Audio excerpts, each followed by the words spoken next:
এইরকম একটা dynamic calendar তৈরির জন্য ভিডিওটি ফলো করুন। মাসের একটা ড্রপ ডাউন লিস্ট তৈরির জন্য ডাটা থেকে ভ্যালিডেশনে ক্লিক করি।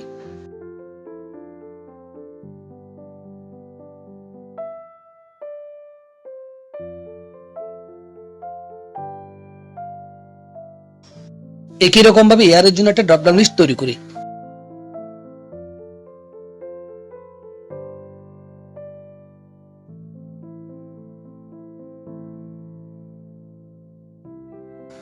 এখানে রাখি সপ্তাহের 7 বারের নাম।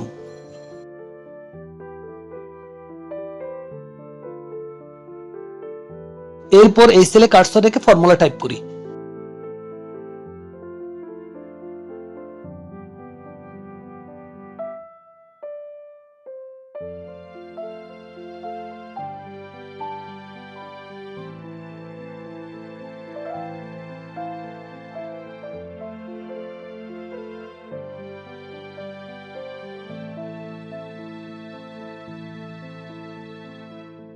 নাম্বার ফরম্যাট থেকে কাস্টম চুজ করি আর জেনারেল মুছে আমরা ডি লিখি। এরপর হোম ট্যাব থেকে কন্ডিশনাল ফরম্যাটিং, এরপর নিউ রুলস এ ক্লিক করি। এখানে একটা ফর্মুলা টাইপ করি।